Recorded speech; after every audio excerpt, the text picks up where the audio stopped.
이 영화를 마치고 나서 이 스티븐 스필버그가 어디선가 인터뷰했을 때 굉장히 인상적인 말을 한 것을 제가 기억합니다. 이 영화를 보고 만들고 난 본인의 심정을 토마스 울프라는 굉장히 유명한 미국 소설가가 있죠. 그 소설가의 책 제목을 빌어서 설명했습니다. 그대 다시는 고향에 가지 못하리라는 책인데, 이것을 뭐 다르게 그 원어 그대로 번역을 한다면 그대 다시는 집에 돌아갈 수 없으리라고 번역할 수 있을 것 같아요. 어떻게 생각하면 우리가 이제 어린 시절에 떠나온 고향이 있을 것이고, 고향처럼 장소뿐만 아니라 자기가 겪었던 어린 시절의 추억이 있을 것이고, 또 아픔이 있을 수도 있는데, 어떻게 생각하면 스티븐 스필버그가 10대 시절에 겪었던 천국이라고 말할 수도 있고요.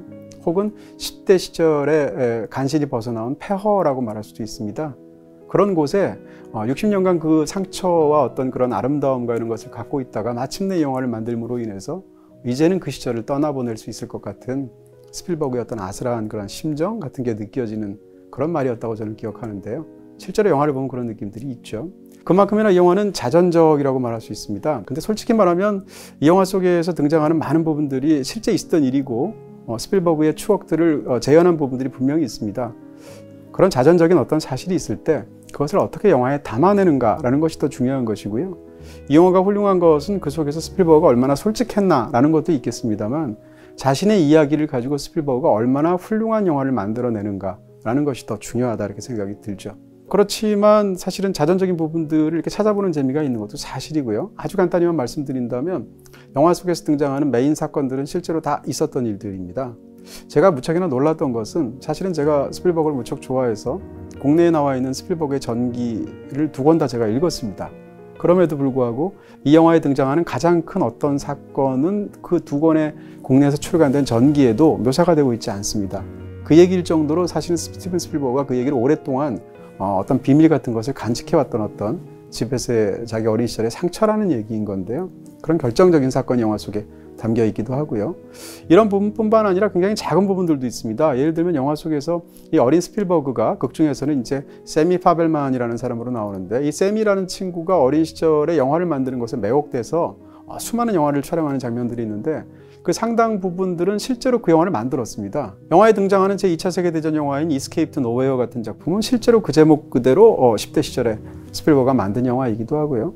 실제로 캠핑 가서 어떤 장면들을 찍기도 하고, 실제로 이 해변으로 떠나서 이 고등학교 친구들이 해변에서 즐겁게 노는 것을 찍은 적도 있습니다. 이런 식으로 극 중에 등장하는 서북이면 서북국, 2차 세계대전 영화면 2차 세계대전 영화들까지 전부 다 정말로 스필버그가 어린 시절에 찍었던 영화들이다, 이렇게 말씀드릴 수 있고요. 더 흥미로운 것은 영화 속에 등장하는 자질구레한 것들, 예를 들면 서부국을 찍거나 2차 세계대전 같은 영화를 찍게 되면 특수효과를 집어넣어야 되잖아요. 화약을 쓰지 않고 밀가루를 쓰면 훨씬 더 진짜로 폭발처럼 보인다는 걸 어린 스필버그가 알았었다는 거죠. 그래서 그것을 재현해서 주변에 칭찬도 받았다는데, 그렇게 밀가루를 이용해서 폭발하는 장면 같은 게 영화 속에 고스란히 들어있기도 합니다. 어떤 바흐의 아다지오 같은 작품들을 이 영화에 너무 아름답게 또 슬프게 깔고 있는데, 그 음악조차도 연주가였던 어머니가 어린 시절에 이 스필버그에게 굉장히 많이 들려주면서 연주했던 그런 곡이라는 거죠.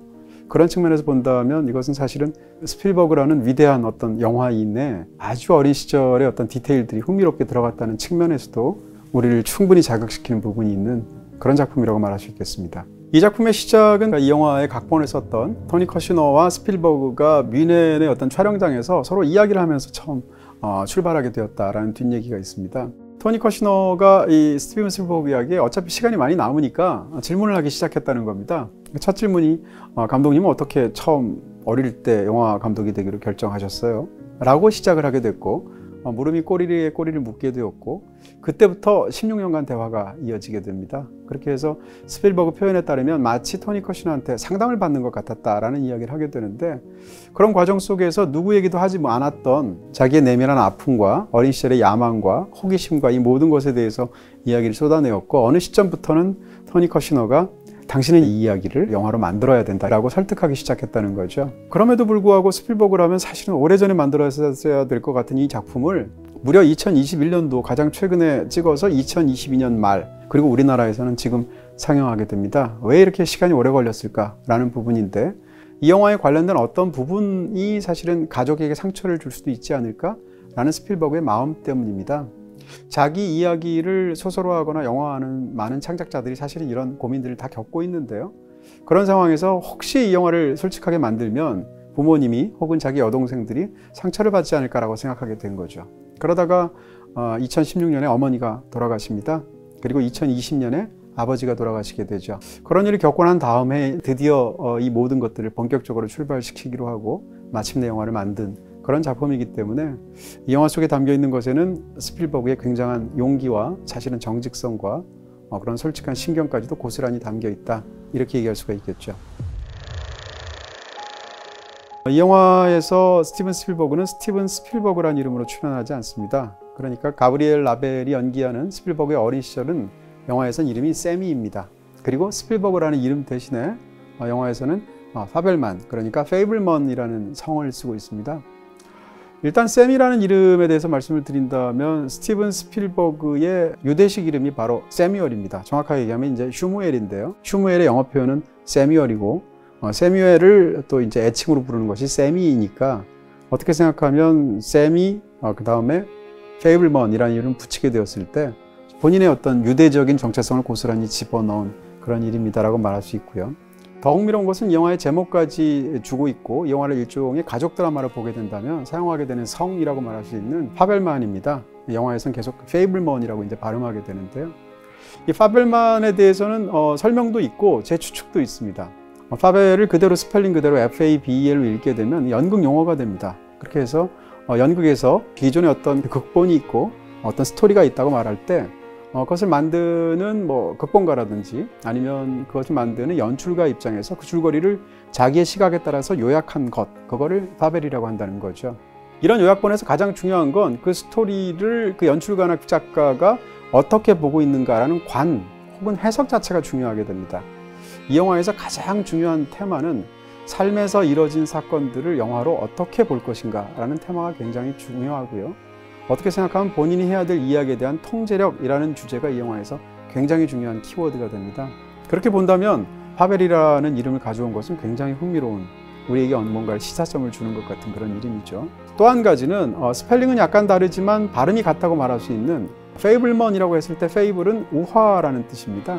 그러니까 이 영화 속에서의 이야기는 주로 1960년대 초반쯤에 스티븐 스필버그라는 굉장히 천재적인 재능을 타고난 그런 위대한 영화 감독의 어린 시절에 일어났던 어떤 일회적인 사건이기도 하죠. 그 얘기만 일어난 일이니까. 근데 영화를 다 보고 나면 이것은 거의 모든 창작자가 겪는 어떤 창작에서의 어떤 딜레마라든지 혹은 그 앞에 선 삶과 그 삶에 대한 해석인 자기의 창작품의 관계에 관한 어떤 부분이라든지 이런 모든 부분에 있어서 일종의 전범이 되는 그런 이야기라는 거죠. 굉장히 보편적인 이야기가 될 것이고요. 그런 측면에서 본다면 페이블먼이라는 이름이 굉장히 흥미롭죠. 우화를 들려주는 사람이라는 뜻일 테니까. 이런 스필버그의 자전적인 부분들 혹은 개인에게 일어났던 추억들, 이런 거를 영화에서 굉장히 아름답고도 슬프고도 그렇게 다루었다라는 것이 우리를 감동적으로 만드는 첫 번째 이유일 텐데, 사실은 이 영화는 그게 전부가 아닙니다. 말씀드린 것처럼 이 영화는 이제 여러 가지 복층적인 구조들을 갖고 있는데, 이 영화에서 정말로 우리의 흥미를 자극하게 만드는 어떤 화두가 있다면 그것은 무엇일까라는 건데, 비극적인 삶을 어떻게 예술은 다룰 수 있는가라는 테마처럼 보이기도 하고요. 혹은 비극적인 이야기를 다루고 있는 창작품이 어떻게 이렇게 아름답게 느껴질까라는 것에 대한 성찰 혹은 숙고, 그런 결과물이 이 영화라는 생각까지 들게 되는 것입니다. 영화 속에 등장하는 이야기는 사실은 굉장히 비극적인 이야기입니다. 왜냐하면 그 가족 안에서 스필버그의 어린 시절에 벌어지는 굉장히 어떤 충격적인 사건도 있고 거기서 벌어지는 굉장히 마음 아픈 사연들이 영화 속에서 등장하게 되는데요. 놀랍게도 그 사건을 다루게 된 이 파벨만스라는 영화는 무척이나 아름답고 심지어는 낙관적으로까지 느껴지고 있다는 것이죠. 그러니까 이 영화는 결국은 삶에서 비극적인 일들이 일어나는 것은 우리는 막을 수 없다고 생각하는 것 같아요. 그럼에도 불구하고 이런 비극적인 삶을 끌어들여서 그것을 소재로 해서 이야기를 전달하는 영화는 충분히 아름다울 수 있다, 혹은 아름답다는 이상한 역사를 가지고 있다는 것을 영화가 놀라울 정도의 어떤 경이로운 시각으로 혹은 완성도로 보여주고 있는 것이 아닌가라는 생각을 하게 되는 거죠.